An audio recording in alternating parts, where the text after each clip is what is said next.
A Chinese state-linked threat actor known as Earth Ammit has carried out coordinated supply chain attacks on drone and satellite technology firms in Taiwan and South Korea between 2023 and 2024.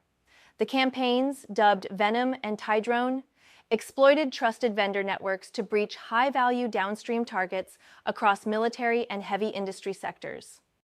This video is sponsored by Stonefly. More on that at the end of the video. In the Venom campaign, attackers compromised upstream software service providers and industrial vendors. They exploited known web server vulnerabilities, deployed web shells, and used open-source tools like VenFRPC and Chisel to move laterally within networks. Tidrone, observed in 2024, shifted focus to enterprise resource planning systems and remote desktop software such as Ultra VNC. The attackers used these entry points to inject custom malware into drone and satellite manufacturing environments. The malware arsenal included Cxclnt, a modular backdoor that gathers system information, executes payloads, and deletes itself to avoid detection. It hides by injecting into legitimate processes like svchost.exe. Another tool, Clntend, functions as a remote shell and impersonates trusted services, including domains resembling Symantec's. A screen capture utility, Screencap, built on open-source code, was used to steal visual data from infected systems. Earth Ammit also deployed advanced evasion tactics. Their malware used fiber-based code execution via Windows APIs like NT-Create Fiber to disguise malicious threads.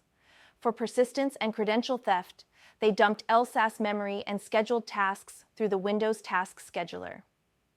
To neutralize defenses, registry keys were altered to disable antivirus tools, particularly under HKLM's software policies, a Microsoft Yao Windows Defender. Targets included military drone suppliers, satellite technology firms, and heavy industry organizations. Attackers exfiltrated credentials, screenshots, and proprietary data through encrypted channels to command and control servers hosted on compromised infrastructure. Many of these servers used bulletproof hosting services and routed traffic through Cloudflare's CDN to evade detection. Analysis shows strong overlaps in tools and techniques with known Chinese APT groups, such as Aoqin Dragon.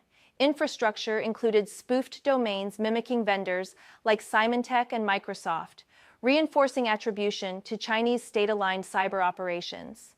To mitigate these threats, experts recommend enforcing code signing for ERP and remote access tools, segmenting networks to restrict vendor access, and monitoring for behavioral anomalies, particularly fiber API usage and process injections. The Earth Ammit campaigns highlight a growing trend in cyber warfare, strategically targeting defense supply chains through stealthy, well-orchestrated attacks with long-term impact.